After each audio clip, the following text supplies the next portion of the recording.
Welcome to Modern Anarchy, the podcast featuring real conversations with conscious objectors to the status quo.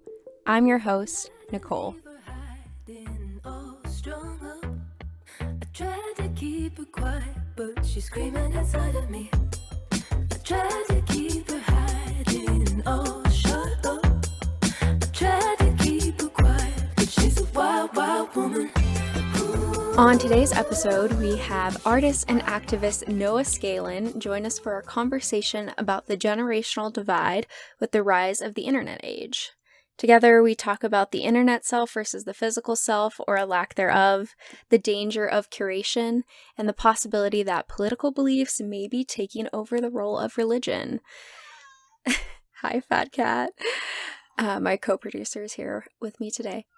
This is definitely a thought-provoking conversation that is going to make you think about how the internet has really shaped our identity and how we interact with other people. I mean, these ideas I could talk about for hours. This is definitely just like a touch of the many conversations I imagine I'll be talking about these different ideas on this space and on this podcast. So tune in. Well, how do you feel about recording a podcast this morning?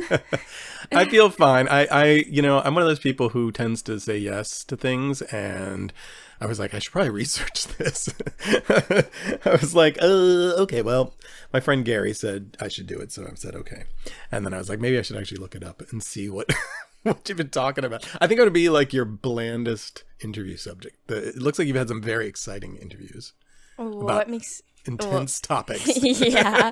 Well, what makes you think you're going to be bland? I'm probably not going to curse as much as everybody else did.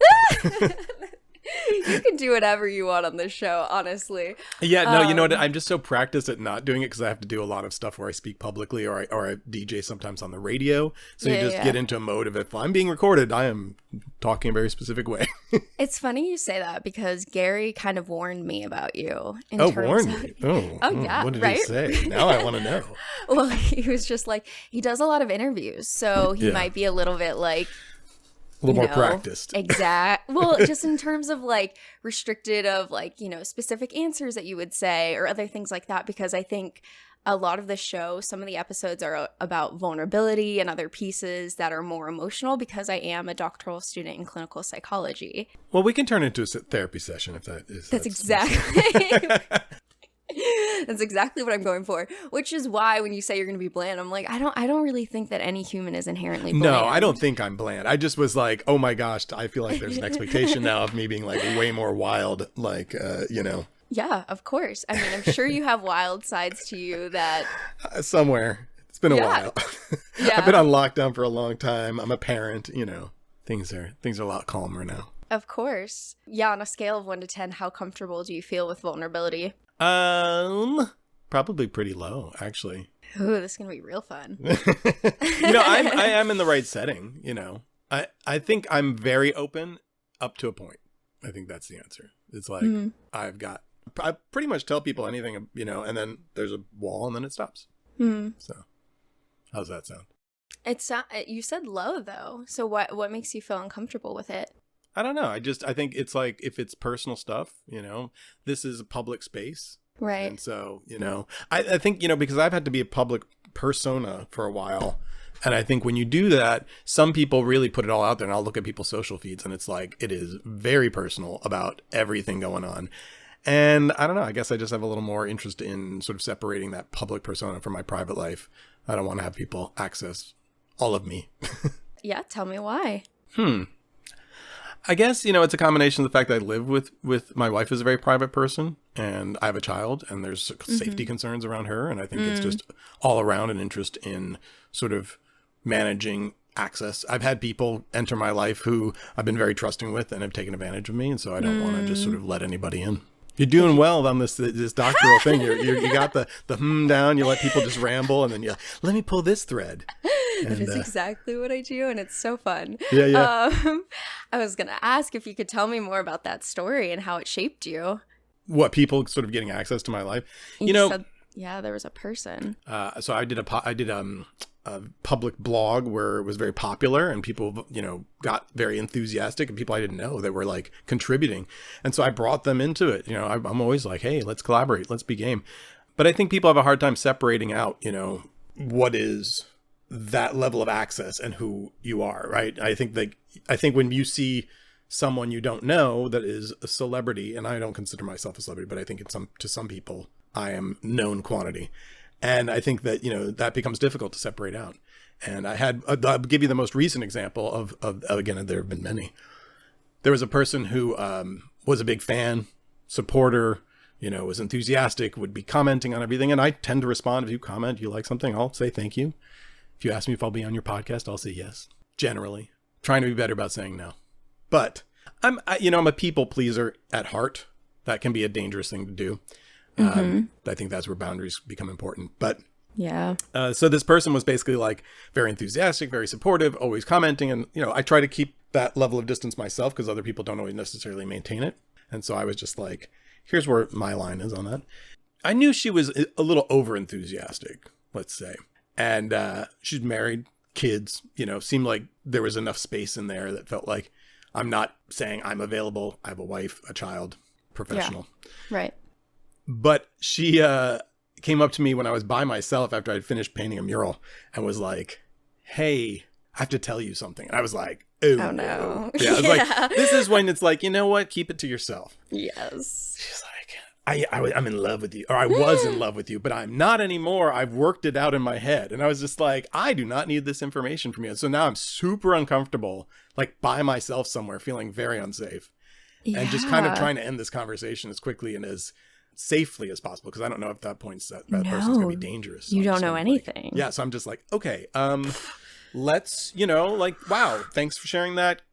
You know, I don't feel that way about you, and I need to go right now. And so then got home and told my wife. I was like, oh my gosh. And this is like maybe the third or fourth time I've had somebody sort of just glom onto me and become too close.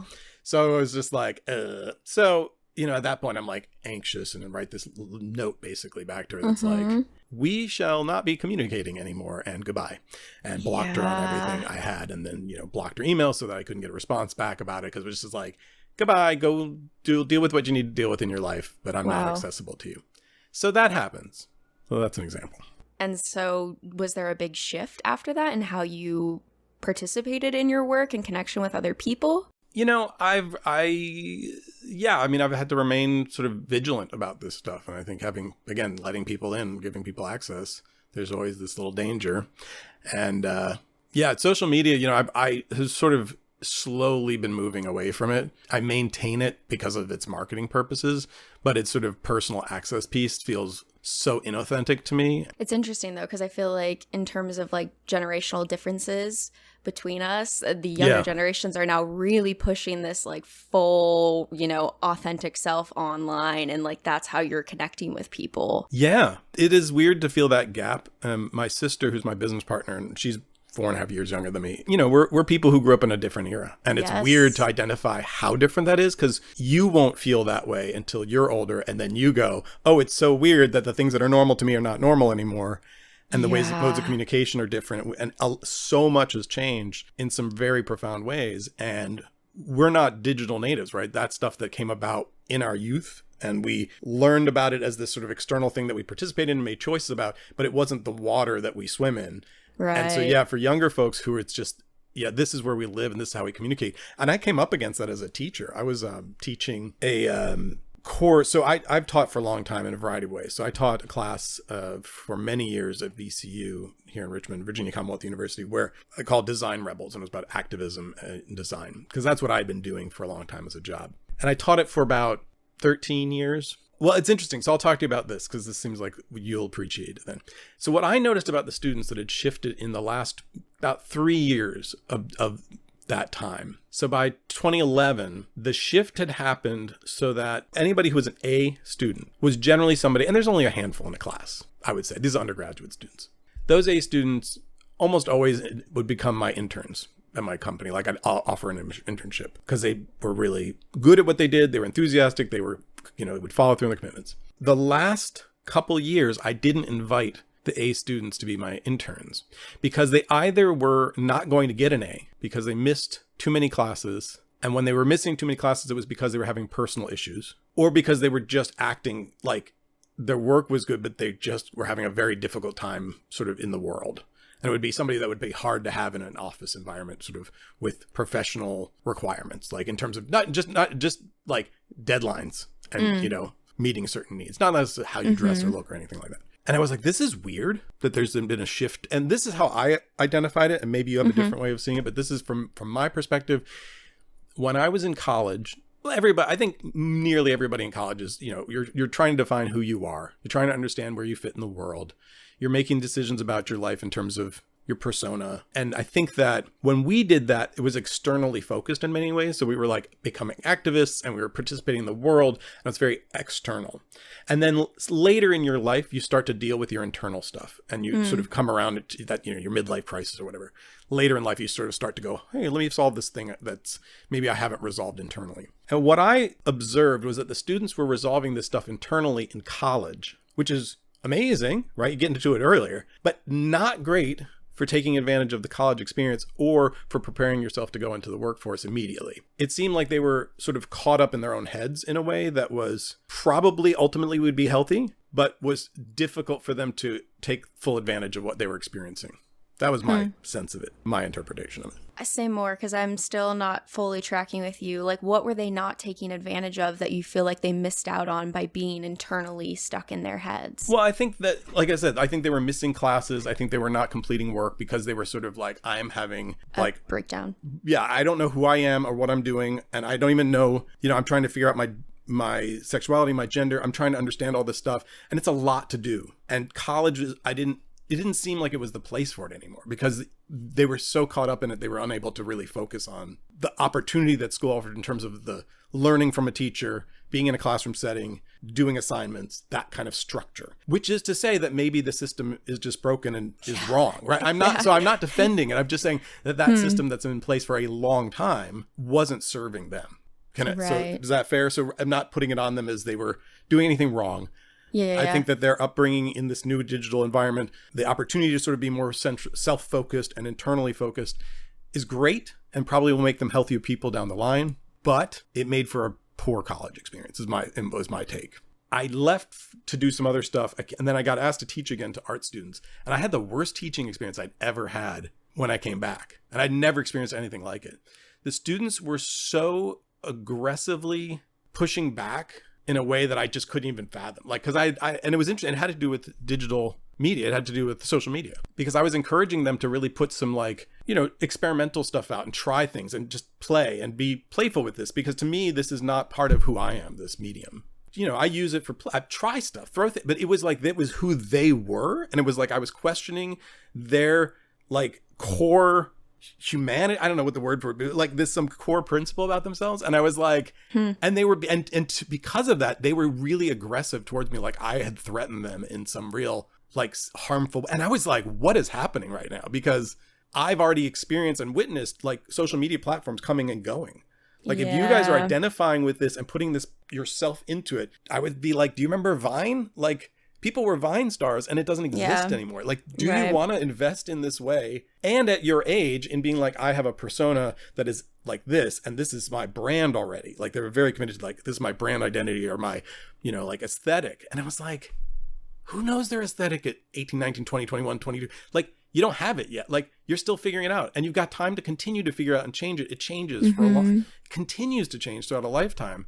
And there was a rigidity around it and a real resistance that was like shocking. And it wasn't everybody. And you know, you have to watch it because I think what happens is there's a small number of people who are very aggressive and set the tone and transform a class around their energy. And so we had some students who were just horrendous. I mean, to the point of like cyber bullying me. And I was like, what's going on right now? Like, I was like, I don't even know how to deal with this type of interaction because I'm used to coming in as someone who's presenting expertise on a topic that you want to learn. Right. If you want, you know, like I'm presenting this information because I've got some experience and knowledge. And if you don't have that experience and knowledge, it's not that you don't have anything or you're not real people or valid humans or something, but the fact is that if you don't even believe that I have something to offer you, it's a very bad educational experience, right? If you're like, you got nothing, which was the attitude. It was like, kind of like, you know, what are you going to tell us? And I was like, I don't know. I've been working for 20 years. I probably know something. Like, you don't want to hear it. That's on you. But yeah, it was to the point where like one of the things I had them do was this had to do something daily, and it was very like playful and yet experiential. And one of the things was like, make something inspired by a joke. And I had kids come to me like, we don't tell jokes anymore. They're memes. And I was like, you know what? That's ridiculous. Like, you've told jokes. And like, so again, it was like an attitude like, we are different than you old people. We do memes. I'm like, I know memes. They're not that funny. Like, neither are jokes. Like, it's just about playfulness, about humor. You could use meme instead of the word joke if that's what you need. But like, you know the word joke. Don't act like this was like, these don't exist to us anymore. So, you know, it's just that kind of, yeah. So it was a very toxic experience and environment. I was just like, all right, I'm going to back away from y'all, not doing this kind of teaching anymore. And I went back to teaching eventually, but in a business school setting, which is funny because I was an art school. So it was really weird because I'm an artist. My parents are artists. I grew up in the arts environments, and to just feel like I have to leave art school and go to business school. And that was a welcoming environment because really? Yeah, I know. It doesn't sound strange. Like, talk about the like weirdest thing is to sort of spend time as an activist in a punk rock community and then like end up working for corporations and being in a business school. Yeah. Like, not what I expected, but they're very open to new stuff and they're looking to sort of rethink how they are doing what they're doing. And it's less of an attitude of like, we know it all and what do you have to offer us? It was more like, wow, this is new stuff for us and we don't know how to do this. So we'd like your expertise. And so, yeah, of course. Right. Because at that point you offer them something that they think they have no knowledge of. Right. So then they listen. Yeah, exactly. So yeah. I'm curious though, because obviously I did not go to art school. And so I don't really even know what art school looks like from an outsider perspective of like, what do you teach artists? And I know that's a shitty question because it's like huge. Yeah. And I think, it depends, right? And it depends on the art school and it depends on the subject matter. A lot of these kids were studying more like commercial arts. So things where they were planning on getting into a career where they're going to do illustration or video game design or something a little more practical than sort of fine arts where it's just like, good luck, I don't know what you're going to do with this degree, but you've learned about it. But in any of those settings, there's sort of a couple things. There's sort of historical knowledge, right? You're going to get like the history of whatever you're doing. You're going to get technical skills, learning how to use certain software or materials, techniques around those. You're going to get, some opportunity for critique with theoretically people who've worked in the field and can give you some feedback on that experience. And then there's sort of some professional sort of experience knowledge around that. It might be portfolio development or studio practices. This class was about entrepreneurship. And so it was really about like, how do you sort of start to interact with the real world with the stuff you're learning? And the attitude was, we're going to be brilliant, successful people at what we do because of at 20, 21, we got it. There's I don't know the number, tens of thousands of hundreds of thousands of people graduating with that same skill set that they got at the same time. And the likelihood that you are going to be the like star standout when you went to school for 4 years for this. I mean, it's rare. It's rare to be the person who gets out and just like, ta-da, I got the job and I'm the winner, because there's not a lot of those jobs. So you're really looking at how well do you work with other people? Like if you want a job at a business that does it, like you can't do video game on your own, design on your own. That's not a one person deal. So can you get along with other people? Can you take direction? Not fun stuff, but it's the real world. Or can you be an entrepreneur and start your own thing, which you should, but it's really hard to do right out of school. It's weird though, because as a younger person, you see YouTube stars just pop out of nowhere. So I think that might be the concept, right? Yeah. And I think, America has done a great job of sort of telling you that this is the model, right? Whether it's YouTube stars or the lottery, it's like instant success. Pull yourself up by your bootstraps, right? And like you can do anything. And of course, it's all an illusion that's designed to support a system when in fact, not anybody, a good majority of the people who are wealthy were wealthy from wealthy families. The spontaneous wealth generation doesn't really exist, but the system, YouTube certainly makes it look like anybody can do it, and anybody can, but it really takes a ton of work. And I've always said to people, look, any success you see of mine or anybody you see successful that you want to be like, they have done a ton of work before they just suddenly appeared in front of you. And it may seem like magic that they are now here and super successful, but if you follow it back, they may have been people who as children started and had parents helping them and developed all this stuff very intentionally and have spent a long time on a path to get to where they got when they suddenly appeared. Right. Consistently across the board. And if you interview anybody who does that stuff, they'll tell you it was a ton of work. They worked very hard at it. They wanted it for a long time. They pointed themselves toward it and did a lot of work towards it. And that still doesn't guarantee you'll get it. Exactly. And I think there is an expectation of sort of like they deserve it in some way. And I think education, college education, feels like the students now feel like they're buying something and that they're owed a certain set of things for that money spent. Yeah. And that is not how college was before. Yeah, but I'm in so much debt. I know. And it's terrible. And the system, again, super broken. Shouldn't cost that much. Should be free. But that consumer model where it's sort of like, I paid this much for these credits, so I expect these certain results back from you, the teacher, I think does the student a disservice. Because I think in the end, like, it's about what you put into it and what you take out of it. And like, as a student, I mean, look, a crappy teacher is a crappy teacher. And if they don't serve you, it's terrible. But they're presenting it. But if you don't take it and use it and put effort into it, you're nothing. You don't get anything from it anyway. You can have the best teacher and have nothing out of it. And I think, certainly I'm not saying I'm the best teacher, but I think I have good stuff to offer. But if you can't hear it, you can't apply it, it's useless. And I've said that to students where I was like, why are you here if you don't want to be here?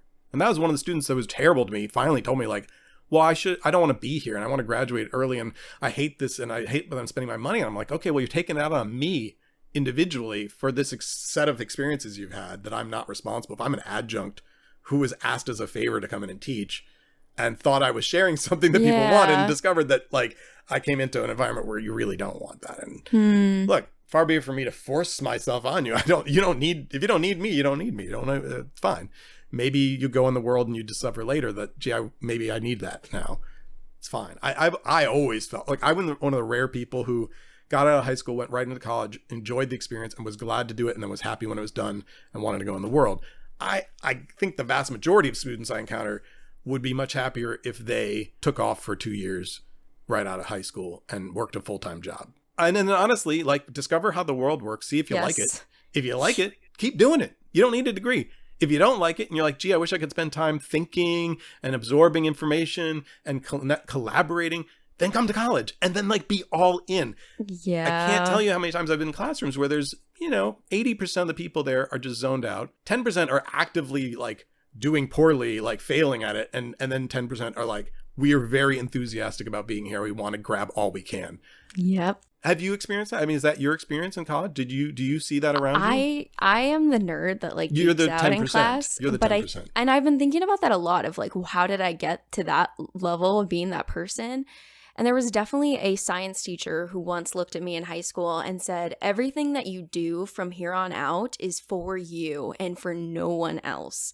You paying attention in class selfishly is to better my future. And once I realized like, oh shit, like if I actually learn this is going to help me, like I'm not doing this anymore for the expectation that I have to get an undergrad degree or any of this other stuff. And like, I just went super selfish. And then at that point, I'm going to pay attention because it's for my benefit. Like, I sat in the front row because I was like, why am I here? Like, why am I going to be sitting in the back row zoning? I mean, why?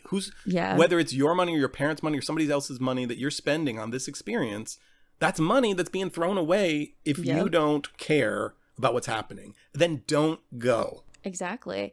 And I think when you work a minimum wage job doing something that you hate and realizing you might have a different perspective on college. Yeah, that could be your job forever. I worked at a bakery just like bagging bagels and putting on stickers on it. And I just hated it so deeply. And you have that one experience and you're like, nope, I will do whatever it takes to not have this be the rest of my life. I always loved my older students. They generally were like, we get why we're here. We're gonna take everything we can from you, which is what you should do. Do you know Sister Corita Kent? No, but I'll write it down. You should look her up. Okay. She was a nun who became an activist artist.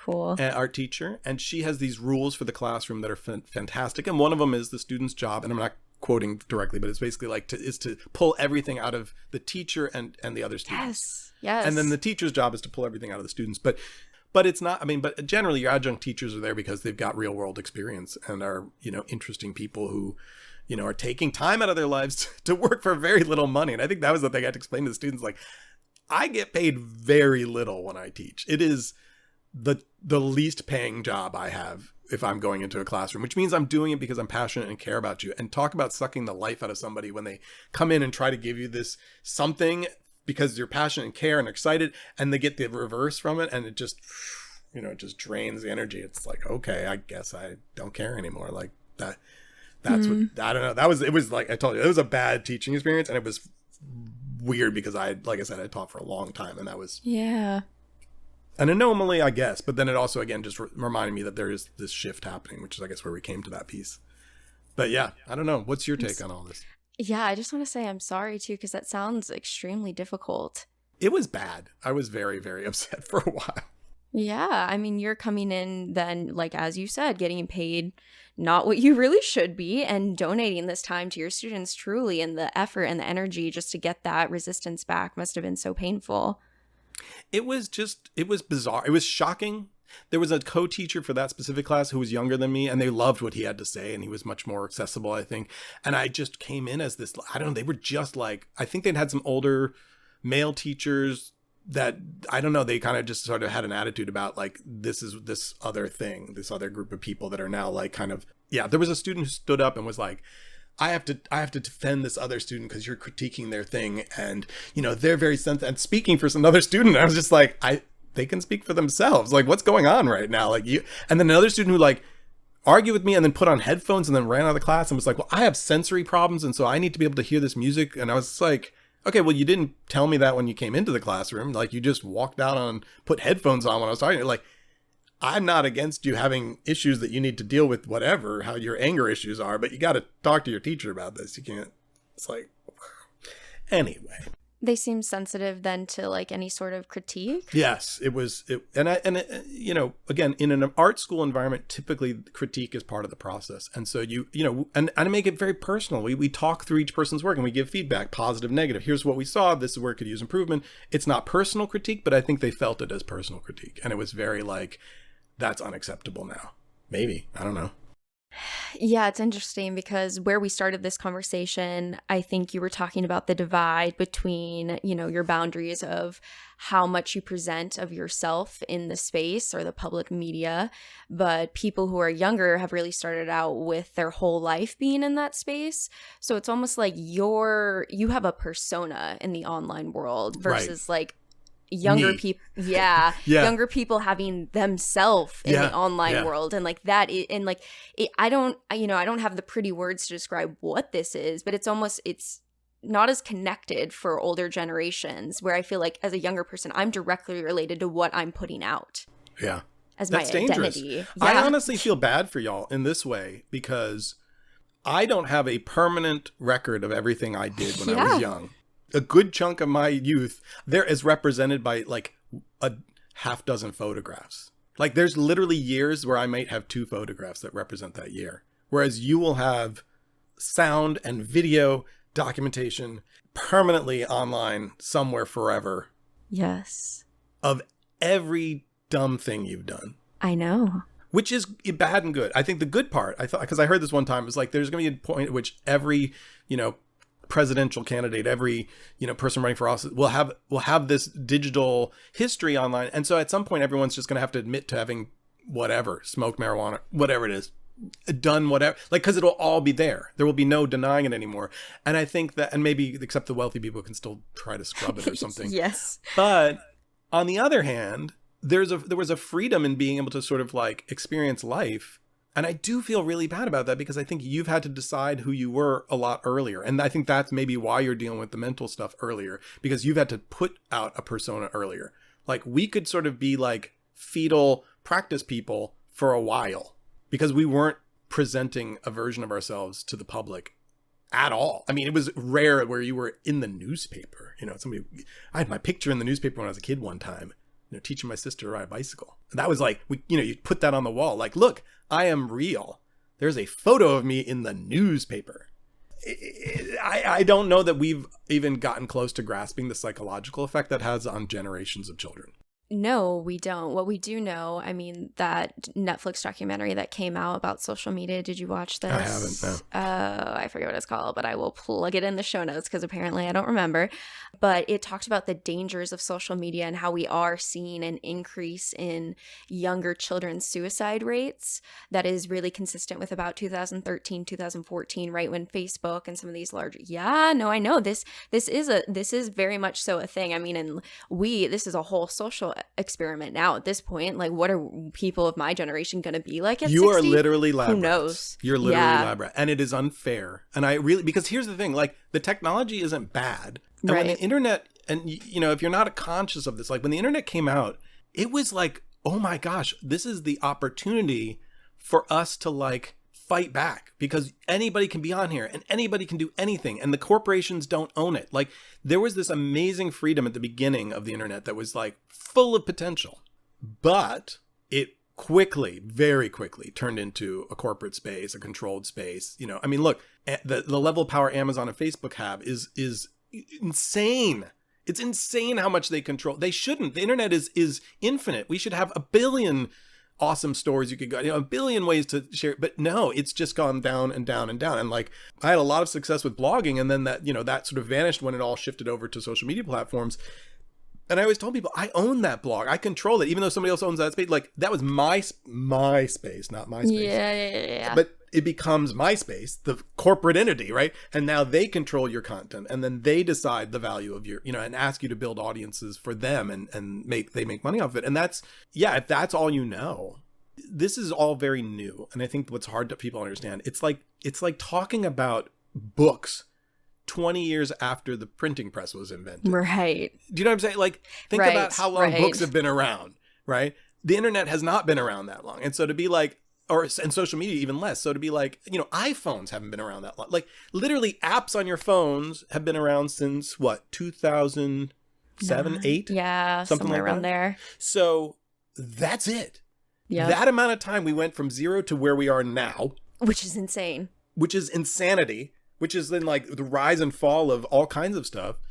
That's such a short period of time. And we have not developed the tools, the education, the laws, the health care. None of it has been developed around it. So we've just sort of had this unfettered insanity at breakneck speed. And we've put all our children into that and been like, good luck. Sorry you don't have any skills to deal with this. It is the purest drug, because this is designed to tap that little thing in your head that says pleasure, dopamine, right? Likes, hearts, please, more of that. And to fight back against that with no skill, with no tools, I mean, of course people are floundering. Of course suicide rates are. It's horrible. Like, that's, and then if you keep your children out of it, then you're a Luddite. Mm-hmm. I don't know. But I mean, what's the alternative? Because the weirdest thing for me is to see, anarchist punks telling me talking about on Instagram about whatever. And I'm like, you literally are on Instagram telling us about this. So like, this is where we're at. Like, our public forum is a completely corporate controlled space. Yeah, I mean, I'm on Instagram, so I look, I mean, I left Facebook, but I stayed on Instagram, even though they're owned by Facebook, because I kind of was like, I don't know what to do. Like, exactly, I can just vanish, and that's what it feels like, Right. I mean, for me personally, what has helped is at least turning off notifications, so that way that you don't have that constantly coming in, because it's interesting. You take a few, days off of the social media platforms and you'll watch the notifications increase. When I'd go off Instagram for a while, I'd delete it on my phone or something. Then I'd get an email that has posted a picture, which I never get when it was on my phone. So they're just like, oh, you've stepped away, come back. Yeah. And it's gross. But I mean, it's all built on psychological understanding of the neurobiology of our brains, of how can we wire these systems to get these people to spend more time here. I mean, we were railing about it when it was just like advertising to children on television. I mean, it was like, oh, Saturday morning cartoons are bad because they're selling toys to you. And now you're like, oh, that stuff is so sweet and naive. Like we had no idea what we could be doing to children. You know? Right. It's insane to think that when you do take it, step away from it, or I'll take it off my phone, it's almost like an itch of like, oh, like I need to check social media. And that level of internalization is terrifying. On my biological level of how I exist in the world, if I don't check things or have my phone on me, I don't feel like I'm living anymore. And that is inherent. Yeah. So my generation got, social media when I was in high school-ish. So I cannot even fathom the kids that are 5, 6 that I see having Instagrams and what that is going to do to them. Because I was one of the last generations that got any bit of like potentially normal childhood where I didn't have a phone, like right. Didn't have that life. Yeah. Isn't that weird to think? Because you're young, and to be like, oh, you still got a glimpse of life. A glimpse. Of that last little second before we all plugged into the Matrix. Yes. Yeah. I've had conversations with older people about this of just like, what is that divide and how does it shift how we connect with people and so many different things? Because ultimately this has rewired how we understand ourselves, exactly what we were talking about earlier of I have a me here in the real life, but I also have a persona me out there that I consider a part of me. And so people understand me through what I put out there. And so all my friends see me through that. So it's almost like this, But are you trying to put an authentic, like, is your goal to be more authentic online? Like, are you like, oh, I got to put more personal, like make this online version of me more really me? Is that a goal? I think that my like higher self would be like, yeah, of course. But like, truly, am I putting on there that, I had a really rough week and I, had this struggle or this or that and this shitty thing happened to me? No. Right? Like, yeah. Obviously you're still controlling, right? It's still yes. a designed for sure. thing. Yes. Some of the things I talked about on this podcast of getting an abortion, stuff like that, I posted publicly to be open and vulnerable about that experience to connect with other people. But like, it's still done with a cute picture that I picked out of like multiple other pictures, Right. It's still curated. It's a curated life. And we don't get to do that with real life. I mean, we do in some sense. I mean, obviously you still choose what clothes you wear and how you speak to people in public. But if you blur what public and private is on a space like that, I mean, again, I have friends on social media who I feel like I am hearing about every moment of every day and every personal interaction and every very, very deeply private thing. What's interesting too, for having a real conversation, I do feel like older adults typically use social media in that way.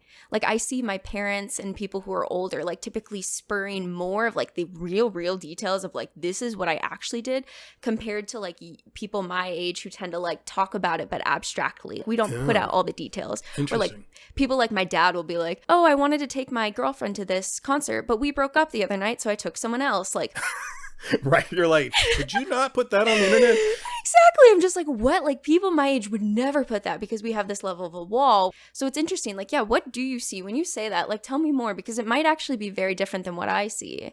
Well, I just wonder about that. If you are feeling like your online persona is you, yes, a part of you, right? Because I don't. I feel like my online persona is purely an avatar. It is just a skin that I manipulate.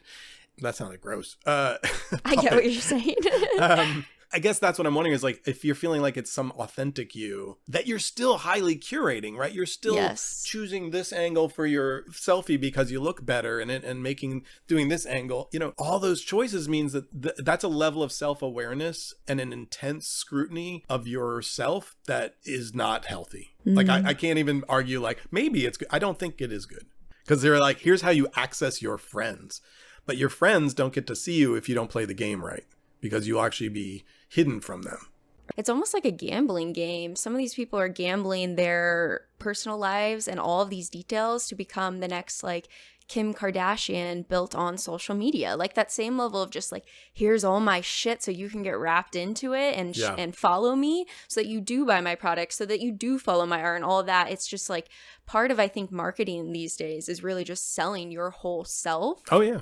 And the brand of what those students and yet I would argue about. that Kim Kardashian is a fiction, the version we know is a fiction, right? That's purely created. Then coming back to the concept of people like me who see social media as a reflection of ourselves, truly, this might be part of the problem with people my generation, right, is like when we do have that level of control over a part of ourselves, because we do internalize it to that degree, how do we handle the world, which inherently does not ever allow us that level of control? And I think we don't. Like, we're struggling. Because That's a good way to put it. And so then if you get pushback in real life, there's no tool set for responding to it. And I do think about this even in levels of like, so sometimes when I go out to places and hearing music that I'm not curating, it annoys me. Wow, that is fascinating. That's interesting that if you're so used to curating all of your life, that the real life is just intolerable, which maybe sort of lines up with what's happened to us as a culture in America, as a society, in terms of like the polarization and the inability for people to like find any common ground anymore. Is like, if everyone's used to 100% controlling access to what they see and how they see it and how they interact, that like there's just no way to coalesce around anything that's other. Right. Interactions are going to be really hard with people. Think about it, right? So if all your interactions, or God, a majority of your interactions are spent on text, social media, where you get the level to look at that and respond and take the time to reflect on how you want to present yourself back into the world, the real world and normal conversation does not allow you that time. It sucks, yeah. Yeah, Wow. Exactly. So just think about, I mean, social anxiety now. That is really fascinating. Like, I really think that's worth thinking about more, because I remember when I was first like, there's something wrong with Facebook, was when I started sharing some stuff where people were like getting, I just always shared whatever. I used to have a newsletter, a blog, and then I was like, okay, well, on Facebook, I'll do the same thing. I'll share articles that interest me and topics that are here's the thing that but I would get like feedback that was very aggressive about it from certain people, like, this is da-da-da, and they'd be arguing. And I'm like, I don't want to argue. Like, what's going on? And so I started talking to people offline. I'd say like, well, let me talk to you, or, like private message. I'd be like, what's going on? Basically, one person explained it to me. And this was a while ago. This was many years ago, but it was the first time I understood what was happening, which was they said, well, it's on my page. Your thing is on my page. It's on, it's my feed. And I saw your thing that I don't like. And it's like I had taken a crap in their yard. And they were like, I don't want that. And I was like, oh, I get that. Like, that's your yard, and you don't want my political sign in your yard. That's how that space created that mistake, which was that their sense of it wasn't the public commons anymore. It was their space. And I was invading it with my stuff they don't like. So then what you do, go block that guy, or argue with them, or delete it.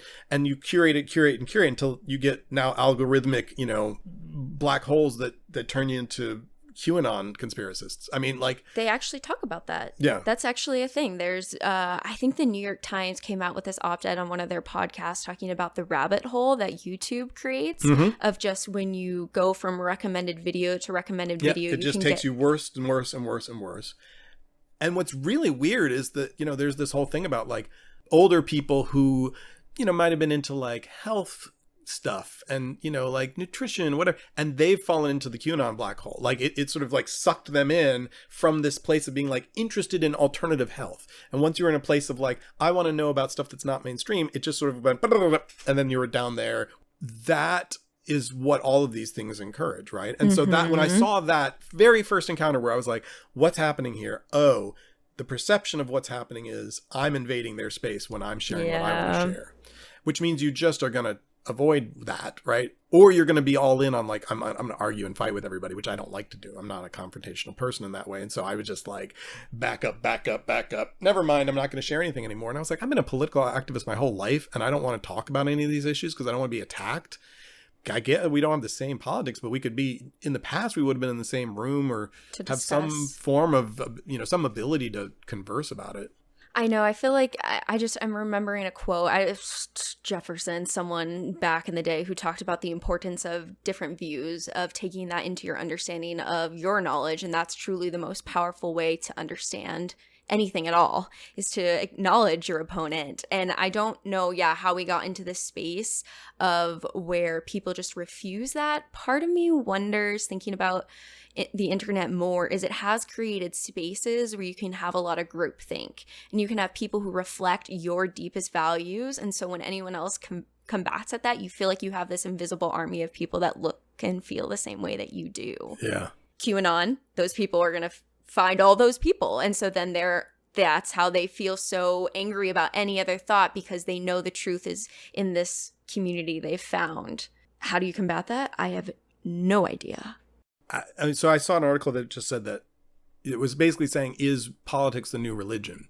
And they were saying that like church going is below, it's at its lowest point ever in America. And there's, a rise in atheism, but also just in general, like people just aren't getting their religion that way. And so they're sort of investing in politics the way they would have invested in religion, which is, a community of like-minded people who support you. But when it becomes that, then it becomes a life or death thing where, that level of like, my correct answers aren't just correct. It is how life is. Yeah. So I do think that politics could be the new religion. I didn't read that article specifically, but I come from a conservative background. My father specifically supports Trump openly, and because of those views, I don't speak to him. Yeah. And I would say I take that level of religious stance almost of just righteous, like if you do not understand why Trump is problematic, then you do not see the world the same way I do, like a religious structure, and because of that, I don't feel safe. Yeah. I'm sorry. Well, thank you. But like, no, because you're among many. I mean, that is a common experience. Obviously, I talk about this a lot with a lot of people. My family, I'm very lucky. My parents are very liberal, and they've been activist artists, and sort of like. So jealous. Believe me, I know it's the rare thing. I mean, because my wife's parents are very conservative, live in the country, probably voted for Trump. Don't talk about politics with them, basically. So I know it's extremely rare. I'm obsessed with this idea. Do you know what extinction burst is? No. So it was a term I learned around animal training, which was this idea that, and I love to talk about this because I just think it's, I don't know, for me it's very relevant. Yeah. So this idea that if you're trying to change a behavior in an animal, theoretically in a human too, I guess, because humans are animals, right? So as you get closer to that behavior change, let's say the dog scratches at the door to get in. You don't want the dog to do that. So you ignore the dog, and the dog scratches, scratch. And you're like, just stop scratching. If you let the dog in, the behavior stays, right? It doesn't ever stops. Well, what happens is if you wait, they start scratching. And then they go, and they scratch extra. Crazy. And you're like, fine, I'll let you in. But if you waited past that moment, then it would be over, right? That's the last attempt. We're going to try doubly hard. We're going to be extra aggressive. And it is the behavior that happens before the change happens. And so it feels very much, and I mean, it's happened for a long time, but it feels very much like we're experiencing that in America, which is this sort of aggressive over the topness to sort of what we're experiencing around the sense that white male power is about to be completely overturned in terms of just sheer numbers, right? But what do they do in response to that? But be the most white male terrible that they can be, like the worst version of, right? It's the Trump version maybe we're not done, which terrifies me. I thought that was the bottom, but like it felt like the bottom one was George W. Bush, and boy were we wrong. Now that guy looks quaint, right? And so it's like it'll keep going down, but like there are also fewer and fewer supporters of it. Like in the end, they're a very loud minority on so many levels, right? Because I would say generationally, each generation gets a little more liberal. Yes, a few will slip through, and some kids are going to be highly conservative, and you've got your terrible people who still support Trump when they're young. But a lot of it is just because they don't question what they've been given from their families. As far as I'm concerned, it's something that gets passed down and they support it, right? You stay religious because your parents are religious. But generally what we're seeing is, generational shift towards being more open, more accepting. Hey, let's talk about gender as a spectrum, which we didn't do previously. Like we're much more, gay marriage is totally fine now. That was not fine not too long ago by a lot of people, and so we keep moving forward. We hit it's a pendulum, so it always swings back and forth. So we get moments where it's going to feel worse. But there's no point in history that you would like to go back to and live in. No. Right? No, as a woman, no. As a woman, do not. Anybody who is a person of color, no, does not. Even, honestly, white men shouldn't either, because even the king lived in squalor. Like, you want to go back to Middle Ages? It smelled bad. You died young. Your teeth hurt. You were getting, it was horrible. There's no better time in history than right now. And it will continue to get better, and this will look terrible too. Oh, yeah, no, for sure. I think that when people look back on Trump and all the things that were allowed, it's going to be atrocious. Yeah, absolutely. But we're better than we've ever been, as bad as it is. I don't know if that's glass half full or glass half empty, but Yeah, the fight's never over. We still have so many large structures of oppression. And then, yeah, it's holding that nuance that, yes, this is the best it's ever been, and it's also the worst it's ever been, because with the trajectory of the future going better, we're always in that middle, which is why you can be happy and also angry at the same time and not let go of the fight. so, I mean, and the extinction birth thing, I guess it initially comes from cells. Like cells have this ability to do that too, where they can like pump out like this last bit of energy. I guess there's some connection to it. You have to look that piece up. But in some ways I see that as like, if we can kind of like, stick to it, that group will eventually die out, like literally die out. Like literally there just won't be enough of them, but they are maintaining power extremely well. You know what's hard though? So sometimes I feel the same way that you feel, of like, okay, religious affiliation is decreasing. In general, we are becoming more accepting of other viewpoints and liberal. And then when we had the election, do you remember how close it was? It was like 48%, 49% still voted for Trump, which is Insane. Okay, right. So exactly. So part of me says, okay, it's getting better. And I guess you could look more specifically at the politics of the demographics of the ages that were voting for that.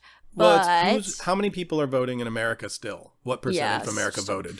Low. Right. So, I mean, we're not even close to full participation. Plus, the suppression of votes is still very real.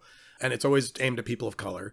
So you've got, a system that's only getting more well-honed right now to make sure that a minority controls the outcome of the election. But also keep in mind that as long as the Electoral College is in place, the whole thing is screwed anyway. So, but why did the Democrats never have the wherewithal to get rid of it? Like, that's what I don't understand. I was like, hey, this is just serving the minority and making sure that like states that have, that can control like the outcome of elections so that it's all rested in Florida, which is nonsense. Like that system, which was built very specifically because there was a distrust of the populace. Why does this still exist today? Right. And so now here we are like, yes, you've got a moment. We've got 4 years to make some progress, but they're doing a great job of making sure that next election, this past election was the last democratic election we'll have in America. And I hate to be conspiracy theorist in that way. Yeah. But everything I've read from like real political theorists who are like educated people about elections are like, it's already happened and it's too late. And I'm like terrified by that. And I mean, we saw it coming from a long way away. I don't know that the Democrats have the wherewithal to do the things they need to do to stop this. It doesn't seem to be the case. Well, right, because when you take the step out of all of it, right, if we want to complain about everything, is like it's the politics and all of the money and the capitalistic structures that support the different political groups, the political leaders, blah, blah, blah, blah, blah, blah, right? So like at that point, it feels like, how can you change the whole structure when it requires really a dismantling of capitalism and people at the... It does, look, right? Hey, this is supposed to be an anarchy podcast, right? It is, so we're on topic.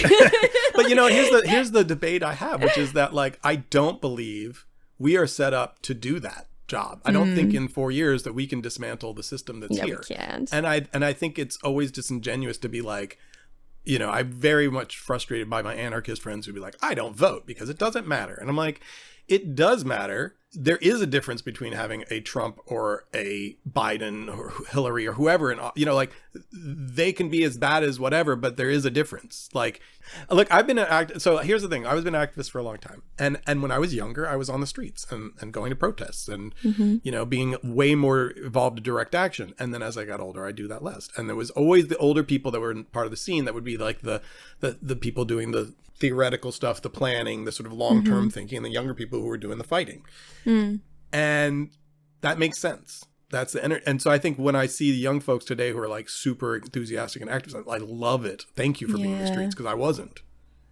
But it's not black and white, even if it is black and white sometimes. Say more on that, please.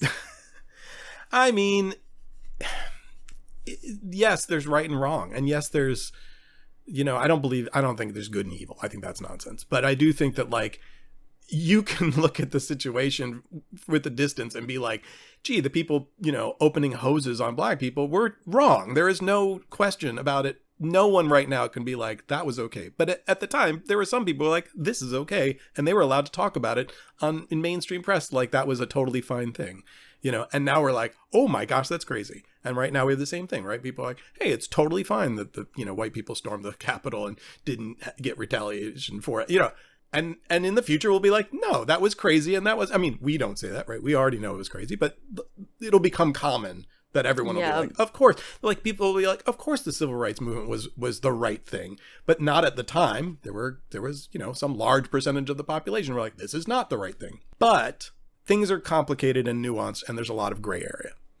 And so while it's easy to be sort of fighting for the right thing and yelling, it's so much harder to do the planning and incremental work that allows the real transformation to happen. And I don't believe that we're going to just sort of flip a switch and overturn the government and then have like a beautiful society in America. Yeah, no, that's not going to happen easily, right? In any amount of time. Well, because what I see is that there are a lot of people who are planning for that. And those people are Trump supporters who have a lot of guns. Like they're not people who are people I think are going to do a great job of leading a more holistic, happy, connected, thoughtful society. There are people waiting to wrest power, and they're worse than, in some ways, what we have.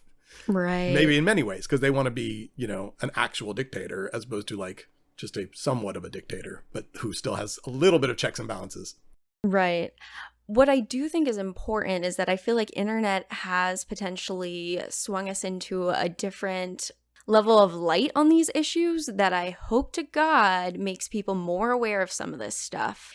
You know, I feel like in previous worlds before the internet, there was levels of systematic oppression that you could have just lived unknowing of if living in your privilege, right? Of just going through the world and not seeking out that information. And because the access to social media is so prevalent now, like it's really hard to not know about the things that are going on in the world. Oh, yeah. I mean, you think about every recording of police violence that would not have existed and how they only represent a fraction of what really happens, right? Oh my God, yeah. And yeah, that definitely would not have happened without that. And so be able to spread information, like the real memes, not the joke memes, but the real spreading of information, which is where the term came from originally, is super important. And it's amazing. And that is the potential of the technology. Right, and when we were in the 90s, the late 90s, when we were doing protests and the internet was new and we had indie media, which was like local on the ground reporting that allowed you to really find out what was going on because we weren't like, you know, using social media to do it. Like it was an amazing thing because we'd never had that before. Before you were in the dark and you were truly like trapped and like you would not know. And then suddenly we could share information and get real reports on the ground that were like, here's what's really happening and here's where the police are right now and here's what's... And that was phenomenal. So yeah, that was the real potential back then. And we saw it, but then it was like kind of has vanished. So maybe it's coming back up again. But again, who's controlling your access? I mean, all of this stuff is coming through Facebook, Instagram. Right. Thinking about the police brutality, a lot of videos that came out that were showing, you know, direct experience of what was actually happening that was not being covered in the news on social media. But then on the flip side, people like sex workers who are getting banned from social media for posting what they... So it is this dichotomy here of like actually getting the truth, but then still choosing to pick which truth we disclose about. And so it's like, yeah, it's not a free space, but it is helpful. And then it is deterrent because it ruins your sense of identity. And it's just like... It's complicated. And that's gray, right? I mean, that's the answer is it isn't black and white. You get see? So you can't just be like, it's all bad. You know, if you walk away from it, you don't have access. Right. How old's your daughter? She is 8. And so she's young enough that she doesn't have a phone, or at least in our life, she doesn't. Maybe other people have 8-year-olds with phones, but she doesn't. They do. She barely interacts with technology in the sense that, like, you know, we Zoom with people.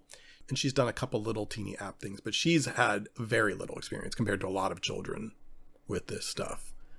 Just like random question, does she still play a lot with dolls and other stuff like that? Oh yeah, she loves dolls. She's got a set of them that I don't even know if you know about them because again, you might not be like it's younger, but it's basically Mattel put out these new ones called Creatable World, and it's really cool because they're just sort of like in that Barbie realm, that scale, but they're genderless, and so you basically can decide what you want in any one moment. So you can change their hair, and there's long hair and short hair and different clothes, and it's just up to you. And That's amazing. Yeah, so they're very, very much tapped into like where kids are right now. And she loves them. And they're all girls, though. She's like, they're all girls. That's where she's at. And so she had lots of pretend play. If, that sort of imagination play might go down as people's internet use goes up. Even at 8, I'm pretty sure a lot of people have phones, so you might be cultivating, her development in a way that is allowing for this, especially being homeschooled. I don't know what her social life is like, but I feel like... in the pandemic, very little. Well, right, but exactly. We have a lot of control over her experience of life. But I think we're trying to give her the tools that she needs to like be able to decipher this stuff and know that it's not real and that it's sort of a choice rather than a requirement. When do you think you're going to let her have a phone? We told her 13. So we'll see. We got years to decide about it. So she does know. It's funny though, because for her, like she watches, stuff on Netflix and Disney Plus and whatever. And we don't have TV. So she only has streaming TV. And I was trying to explain to her, like, so talking about the difference in generations, like she literally has no concept of TV that isn't on demand. Like she's never experienced other than my parents' house, but like terrestrial television that the show is on when it's on and you have to show up at that time doesn't exist to her. And so she's like, I want to watch the whole season right now. Like, to be like, that is a thing that didn't happen. You could never do that. And if you missed your show, you missed it. And then the next week you missed that episode. You got to watch the next one. And again, I think this pulls back to that other concept I was talking about earlier of the level of control that we have over our experience right now is unparalleled in any other human experience of life that I can pick. I want to watch the show and I want to binge the whole thing right now. And that is all at my fingers. I can listen to a whole album. I can watch whatever. And so how that is going to shape our development as humans to be able to function in spaces where we don't have control, I think is generally going to be very difficult. I think that is really worth diving deeper into. I think that'd be very interesting. I've held on to all my records and CDs and, periodically people will be like, why don't you just get rid of those, whatever. And I was like, what's interesting is I find frequently that there is not certain seminal albums online. You cannot find them. Maybe on YouTube, really important albums in an artist's career are just not there. Right. So then that doesn't exist. I mean, there's a great example of De La Soul's 3 Feet High and Rising, which is, maybe one of the best albums ever made. And certainly one of the top 5 most important hip hop albums of all time, I'd argue. There is no official version of it. So again, you can hear it on YouTube, but like in terms of any streaming media, if you're like curating stuff or having recommendations, there's a lot of people who will not have heard that album. And it's because of licensing around samples, and it has to do also with stuff like, that label, but other albums that were heavily sampled are available and got through fine. But that one is just tied up, and interesting. That's the experience that you have on that digital space. Is it feels like you have access to everything, but you don't. Yeah, even just talking about vinyls and music, I was thinking about the concept of sometimes when I want to listen to one song and it's inherently, you can on the vinyl, but it's a whole different thing to get to that point. And sure.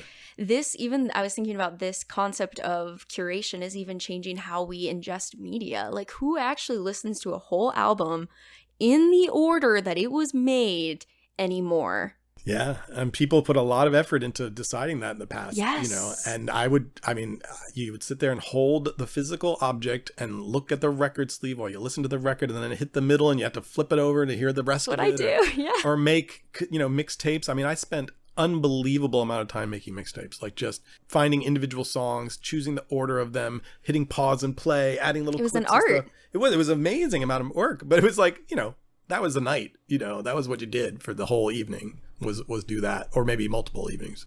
It's fascinating though, because vinyls are actually taking off at a record sales, which some of that might be just like the coolness of the retro. Yes, the next generation won't remember. Like I think vinyl probably, but like cassette. I know they're having a little cassette sort of little blip right now, but I think they won't. Maybe the next generation, because they won't even have a memory of them existing at all. Whereas people still kind of remember them. And maybe are kind of feeling nostalgic about them, but I don't think people feel that way about 8 tracks as much, maybe. I will say I do love the beauty of the surrender that a vinyl requires in the sense that, like, yes, I am going to listen to this in full entirety, and this is what I'm going to... And I know, right? Surrender. Like, that's even a wild thing, but, like, from my... Yeah. technological perspective, it is, because the only time I ever listen to a whole album like that is, one, if I really love an artist, or two, a vinyl. And even in that, it strips everything away from my phone. Like, it is literally something I can do over here and disconnect from all of social media, because even when I'm on Spotify and these other apps, then instantly it's compulsory. Like, I just go to another app while I'm listening to music. And like, vinyls are one of the only times I actually can listen to that media and step away from technology. And if that level of joy comes back to any people in my world, like, I hope vinyls keep taking off for that specific beauty. Yeah. I'm not going to hold my breath, because I don't think everyone's thinking about it on this caliber, but that's what I do and why I buy them. Look, I mean, as an artist and as a musician, like somebody who, I try to buy vinyl just to support the artist. Because when I listen to Spotify, you're not making any money. And so, if I can give you a little bit of money through physical media, and then I got a thing that I can look at and touch, and I can look at the pretty pictures in it and look at the color vinyl, I might not even play the record that much. I might still listen to it on Spotify, but like I own it, makes me feel like I did something for that artist, and it was worthy of this effort, I put into it, money I put into it. That stuff is important, and I don't these days don't have the time to put into like really sitting and listen to records. But I did when I was young. I mean, man, I would just spend so much time just so heavily focused on listening and paying attention in a way that I don't now. I'm terrible too. I watch TV, which is streaming media, and I'm on my phone doing something else at the same time. My wife comes up and says, "What are you doing?" I'm like, this is how I distract myself, is I watch a thing and do a thing at the same time. So I like to find shows that I don't care about so I can have them on. That's messed up. Like, do you meditate? I'm trying to do it more. I had a therapist suggest recently to like sort of put in brain breaks in my day, and so I've scheduled them, and I think it's a good idea. So it's like short, like 2 minutes, few times a day, or I stare at a tree, and it's a good thing. It's amazing what I hear in my head when I do that. It's like, exactly, right? Because I'm thinking about like when you're on your phone all the time, watching TV all the time, it's just like constant stimulus. And, I'm existing in the world cleaning, I'm listening to a podcast or this. Like, when do we ever just sit in silence and listen to ourselves? I like doing crossword puzzles. I've been doing that recently. I'm really enjoying just sort of, that's a good meditative thing to me. That's awesome. Like a physical paper one, Hell yeah, I rock climb. That gives me enough just to be like your on the wall focus, like anything that can pull you out of constant stimulus. And especially as an artist, I'm sure that level of alone time and connection to yourself is how you create. Oh yeah, I mean, that's the thing. Like, if I make art and I'm sitting, like, there's a thing on my easel right now, there's 2 on the table over there, like I've got another one lined up. Like, I have to have contiguous hours of just staring at something to do it. And so always trying to carve that space out. Now, while I'm doing that, I might be listening to music or a podcast because it's delightful to do that, paint while listening to something, but that hours of contiguous time is rare and hard to carve out even in my schedule where I'm supposed to be doing it as part of my work. Yeah, definitely. I was going to ask to close if you have any advice. First off, I mean, we're talking about a lot of large issues, and I'm sure you have a lot of wisdom of how you do that work of carving it out, not getting so sucked into your presentation online. Like, I don't know. If you have any comments, you can also say no. But I just want to provide you the space that if you feel strongly there is something you'd want to say to people, to hold that space for you. Yeah.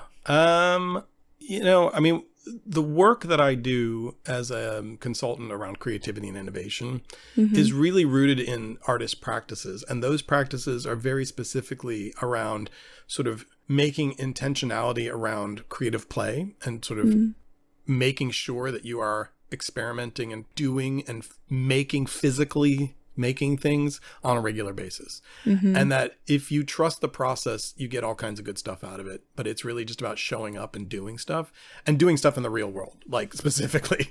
And so it's really like, if you can make a habit of physically making things, physically doing, I just wrote a thing about like, having time to experiment that doesn't have to have a specific outcome, to just try stuff, doing it more often, doing it regularly. Like, it's unbelievable what you get back from it, and it's exponentially more than you put into it, but it can be scary and daunting for a lot of people to do that. And so it's really about like, what I say is sort of, or what we say as companies, like, we want to lower the barrier to entry. So it's really like, don't have high expectations of what you're doing. Try to make it like the lowest hurdle to hop over. Yeah. So it's play. Play, exactly. And children learn through play, and so do adults, but we discount it when it comes to being an adult. So really, it's like giving yourself a chance to play more regularly, not having that expectation of outcome, which again, social media has built in, right? So, you're not allowed to play. And I think maybe, again, to bring it back to that conversation I had, I was encouraging my students to play on social media and they were not happy with it. Because you can't. Because everything you post is linked to likes and comments. And algorithms that will screw you up. And so, that's dangerous. So it's punk rock maybe to be like, hey, mess up your algorithm. Yeah. Post some stuff won't get likes. Right. Yeah, do it. Put a weird thing out there that isn't part of your brand and see what happens. You'll find out who's actually paying attention to you and not just liking your stuff. Somebody will be like, what happened to you? Exactly. Curious, do you have any thoughts on The Artist Way by Julia Cameron? I have never actually followed it through, done it, but I'm a big fan of those types of things. And I know her book is very well known and very well respected. And so, it is something I will say, yes, you should, if it resonates with you, it's great. And it's built on sort of principles that I 100% believe in. Right. Definitely. For anyone who's listening, it's just this 12-week thing that you go through of connecting with your inner artist, whether that be as a lawyer, a physician, literally anybody, of learning to just lower the stakes, exactly of what you were talking about, of just create for the sake of creating and not for the sake of reception and thinking about how other people are going to look at it. And part of that takes just a level of internal letting go of your inner critic. Yeah. And that is so hard and takes so much mindfulness to stop judging. And again, especially when social media tells us constantly to think about what you're putting out, always that has been internalized as a level of critic. I think art will become very interesting in the next couple of years to see what level of boundaries people will be pushing and what boundaries won't be pushed at all because of that level of internalization of criticism. Yeah. I encounter it all the times when I'm teaching adults because it's a phenomenal, how critical people are about stuff that they shouldn't be good at anyway. Whenever we do stuff, we're like, hey, draw this thing. And they're like, we don't know how to draw. We're like, we know. That's why we're telling you to draw it. And so we try to create scenarios where people are okay with that. And it's so unconscious where people are like, but I'm terrible at it, or this is bad. And we're like, it's non-judgmental space. We're just playing. We're just having fun. We're connecting ourselves back to our physical bodies. We're taking input, but we're exporting it through our hand. It's so important to learn. And it has only become more necessary in our current world. And so that's why I love doing that stuff and teaching that stuff, especially in those more corporate spaces, because people are people and they need it. And so if we can help people sort of get back in touch with their humanity, it inevitably is going to make things better in our world. I think you're doing the Lord's work. Honestly, you're helping people. It is the best job I've ever had. I love it. I love doing it. I could see how it could probably be really amazing. People who just don't even think in that concept, and you can probably see that light bulb moment where they learn to let go and just create. And I think that changes how you interact with the world fundamentally, because it's changing your internal perception, which then changes how you interact, how you have a conversation as play. It's everything at that point. I think learning to let go and surrender to just feel your authenticity out and feel other people's and know that, that's going to create something beautiful. You coming into this podcast, you didn't listen to what the episodes were. I don't do that much work on looking at the person who comes on because I want it to be something that's dynamic in the moment of just wherever we're at, we're going to talk about whatever is on the heart and flow in that way, which is crazy, but that's part of the play. I hope this is a playful space where people can come on and do that level of conversation. Yeah, it's good. I mean, it's a rare conversation when you're sort of don't know where you're going with it, and it isn't sort of that marketing kind of speak and okay, we're trying to hit these beats or whatever. So it's nice it's definitely refreshing to have that. I'm glad. I do ask everyone one question, and it is, what do you wish other people knew was more normal? I really feel like I could take some time with it and have a profound answer. I think in the podcast space where I don't want to take an hour and get back to you. I'm trying to think of something that would just sort of pop into my head, something, say it again. The question is, think of something that you've struggled with for years and always internally battled that you wish other people knew was more normal. Maybe imposter syndrome or something like that. I think that people always feel, no matter how successful they are or seem to be, that, and not everybody's the same, but I think that there's a sense of that you're not where you want to be yet. And that everybody, no matter how successful someone appears to be, that they're still struggling with that, or can be. I think they are. I can't speak for everyone in the world, but I think that a great majority of folks are still grappling with what their place is and feeling not like they're there. And I think that, people need to know that that's okay. And that you can approach people and you can connect on that level around it, feeling like, I always, in my head, I always had this picture of like somebody at a party thinking like everyone is so much cooler than me, and then everybody else thinking everyone's so much cooler than me. Like everyone acting cool but not feeling cool. Yes. So no one's cool. It's okay. And you feel this yourself? Sure. I mean, I think that, and again, this could be me more than everybody else. I don't know. But I think there's a sense, I definitely have that feeling of like never quite being where I want to be and always feeling like there's another, thing beyond, and trying to channel that for myself when I look at other people's success, right? And go, oh, why don't I have that? Instead of being like, why don't I do that? Instead of why don't I have that? Right. I love that.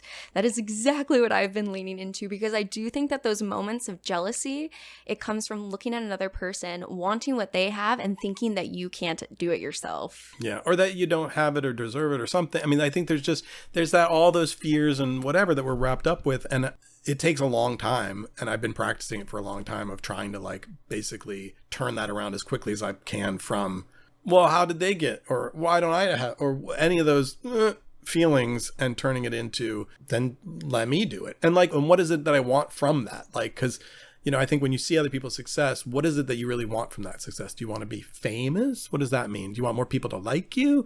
Like, does that matter if strangers like you? Or, do you want more money? And like, why do you want more money? What do you need? And there's just so much wrapped up in all of it. And if you're trying to make a living doing this stuff, it's hard, because it does feel like you're just endlessly grasping for the next rung. Yeah, sometimes I like to think of it like an archaeologist. We're just like digging in the sandbox of like, oh, I want that? Well, why? Where did that come from? Like, why am I craving this? And then you find another piece, and we're just like trying to understand like all these emotions that just seem to come out of nowhere sometimes, of like, how does this relate to me and why? But I think that level of doing that is how you find the peace. Yeah. To exist in this world, and the right perspective, because I think frequently it's perspective. If you look at other people, say like they have all that I want, we stop looking at ourselves and acknowledging all the pieces that we already have. Yeah. And you're an artist, you're doing this work. Oh yeah. No, I remind myself as frequently as I can that like success is being able to keep doing what I'm doing. Hell yeah. And freedom. But when you like what you've got and you're like, oh, this is exactly what I want, it's terrifying, because then you're like, at any moment I could not have this. So, there isn't that comfort in that. You know what I mean? And that keeps you moving, creating. Yeah. So again, you can look at it two different ways, which is like the endless passion for new stuff and growth and continuing to work hard. But then the other piece is the dissatisfaction of never feeling like you got there, which I don't know. I don't want to get there. I don't want to cross the finish line, because that means you're dead. Like whatever way that you are, like, you want to always be running. But then running all the time is really tiring. Here's where we have all the cheesy quotes. Stop and smell the roses. It's not about, the destination. It's about the journey. Right. And and unfortunately, as cheesy as they sound, I think there's a lot of truth there. There's a lot of truth there. Yeah. I know it can be rough to be like, oh, those darn posters that they have up. They are right. Hang in there, kitten. Exactly, with like someone rock climbing. Yeah. Like those dramatic photos. Why? I know. Well, this has been a great conversation. I had so much fun with you. And yeah, I really appreciate you coming on to the space. You're very welcome. I'm glad it was whatever it is that you wanted. Yeah. Talk about anarchy right here. Exactly. This is as anarchist as you get. Where can people find you? Do you have anywhere you want to plug? Yeah, noahscalin.com. You can see my artwork, and there's a podcast that I've done on there with interviewing artists. You can see my work. And then my company, if you're interested, is anotherlimitedrebellion.com. Talk about punk rock. That's where that name comes from. We do a thing in October that we'll be doing publicly, so it'll be a way to find it. It may be on Instagram. It'll certainly be on LinkedIn, called the Creative Sprint, which is basically a daily creative challenge every day for the month. For 30 days of October, we'll be challenging people to do what we were talking about, which is like try to make something and be vulnerable and put yourself out there and experiment and risk failure and play. Awesome. So you're invited to join me in October. Perfect. Well, thank you so much. I'll have all of that linked below so that people can go find all your stuff easily.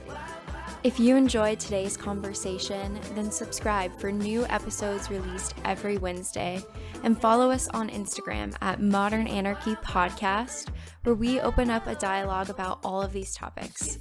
Otherwise, I'll see you next week. And a special thanks to one of my favorite artists, Smith, for the intro and outro song to this show.